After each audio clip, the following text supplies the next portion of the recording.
Selamat siang dan salam sejahtera untuk kita semua. Perkenalkan, nama saya Patricia Enda Septiana. Di sini saya akan menjelaskan sedikit tentang kongsi dagang yang dibentuk oleh Belanda yang kita kenal dengan nama VOC. Sebelum itu, saya akan menjelaskan latar belakang terbentuknya VOC. Pada abad ke-16, wilayah-wilayah di Belanda dikuasai oleh kerajaan Spanyol. Namun, revolusi Belanda atau perang kemerdekaan sejak tahun 1560-an mendorong Belanda mempunyai jalur perdagangannya sendiri. Sebelumnya, Belanda hanyalah pengecer atau perantara rempah-rempah yang dibawa Portugis dari Nusantara. Maka pada tahun 1598, Belanda melancarkan ekspedisinya untuk mencari kepulauan rempah-rempah. Sebanyak 4 kapal dengan 249 awak dan 64 pucuk meriam diberangkatkan di bawah pimpinan Cornelis de Houtman. Pada Juni 1596, kapal-kapal de Houtman sampai di Banten, pelabuhan lada terbesar di Jawa Barat. Meski belum menemukan tempat rempah-rempah di timur Nusantara, de Houtman telah mewariskan jalur pelayaran bagi penjelajah Belanda berikutnya. Maka pada tahun berikutnya, Belanda kembali melakukan ekspedisi besar-besaran ke Nusantara. Kini mulailah dikenal dengan zaman pelayaran liar atau tidak teratur, yaitu ketika perusahaan-perusahaan ekspedisi Belanda saling bersaing dan berjuang keras untuk mendapatkan bagian dari rempah-rempah Indonesia. Pada tahun 1598, sebanyak 22 kapal milik 5 perusahaan Belanda yang berbeda berlayar di Nusantara. Armada pimpinan Jacob van Dijk yang pertama kali tiba di Kepulauan Rempah-Rempah di Maluku pada Maret 1599. Kapalnya kembali ke Belanda pada tahun 1600 dengan mengangkut banyaknya rempah-rempah. Namun, persaingan yang dibentuk Belanda tidak sehat karena mereka menaikkan harga dan terlalu banyak mengirim rempah-rempah ke Eropa, serta keuntungan yang diperolehnya terlalu kecil. Baiklah, selanjutnya saya akan menjelaskan terbentuknya VOC. Pada tahun 1598, Parlemen Belanda atau Staten-Generaal mengusulkan perusahaan yang saling bersaing itu digabungkan menjadi satu di sebuah kongsi dagang. Maka pada tahun 1602 terbentuklah Perserikatan Maskapai Hindia Timur atau yang kita kenal dengan VOC, yaitu Verenigde Oost-Indisch Company. 6 wilayah Belanda mempunyai perwakilan atau majelis di VOC. Setiap majelis mempunyai direktur.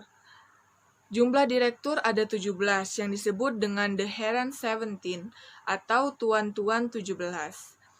Amsterdam sebagai ibu kota memiliki peranan besar karena markas VOC terletak di Amsterdam. Oleh karena itu, Amsterdam memiliki 8 dari 17 perwakilan direktur. VOC ini adalah kongsi dagang atau perusahaan India Belanda Timur yang didirikan pada tanggal 20 Maret 1602.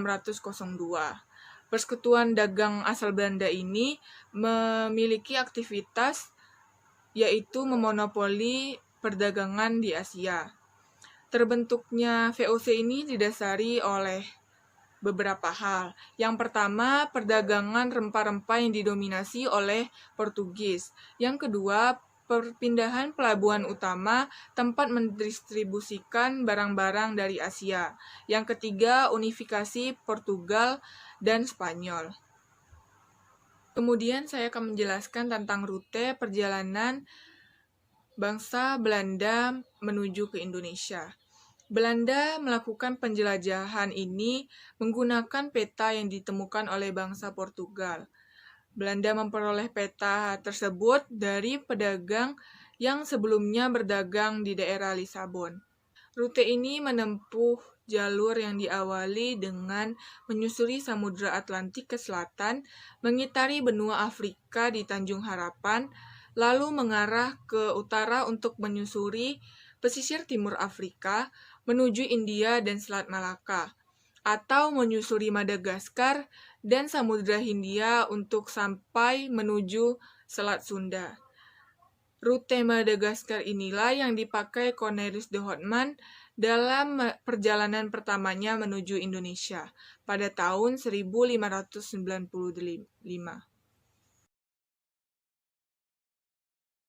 Tujuan dibentuknya VOC adalah mempertahankan monopoli perdagangan rempah-rempah di Nusantara. Hal ini dilakukan melalui penggunaan dan ancaman kekerasan terhadap penduduk di kepulauan penghasil rempah-rempah dan terhadap orang non-Belanda yang mencoba berdagang dengan para penduduk Nusantara. Kemudian saya akan menjelaskan mengenai hak istimewa atau yang kita kenal dengan hak oktroy. Untuk memperkuat VOC di Indonesia, pemerintahan Belanda memberikan hak istimewa kepada VOC. Yang pertama, hak untuk memonopoli perdagangan. Yang kedua, hak untuk memungut pajak. Yang ketiga, hak untuk memiliki tentara sendiri. Yang keempat, untuk menguasai dan memikat perjanjian dengan kerajaan di daerah yang dikuasai. Yang kelima, hak untuk mencetak dan mengeluarkan uang sendiri. Yang keenam, hak untuk mengumumkan perang dengan negara lain. Yang ketujuh, hak untuk mengadakan pemerintahannya sendiri. Selanjutnya, kemunduran VOC.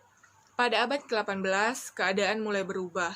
Perdagangan rempah-rempah tidak lagi banyak dan menguntungkan.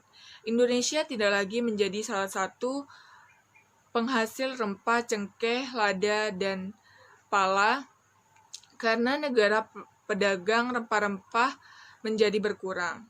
Setelah 200 tahun VOC berkuasa di Indonesia, mereka mengalami kebangkrutan. Penyebab kebangkrutan VOC. Yang pertama, banyaknya pegawai VOC yang melakukan kecurangan dan korupsi. Yang kedua, banyaknya biaya yang dikeluarkan untuk keperluan perang. Yang ketiga, banyaknya gaji yang harus dibayar karena kekuasaan yang luas membutuhkan karyawan yang banyak. Yang keempat, pembayaran dividen atau keuntungan pemegang saham yang memberatkan VOC setelah ia mengalami kekurangan biaya pemasukan. Yang kelima, bertambahnya saingan yang datang di Asia, terutama Inggris dan Prancis. Yang keenam, perubahan politik Belanda dengan berdirinya Republik Batavia pada tahun 1795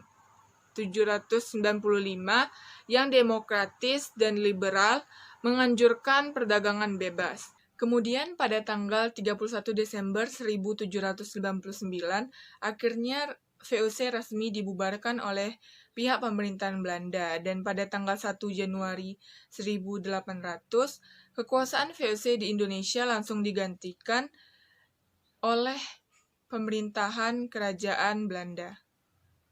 Baiklah, sekian dari penjelasan saya mengenai fungsi dagang yang dibentuk Belanda atau yang kita kenal dengan VOC.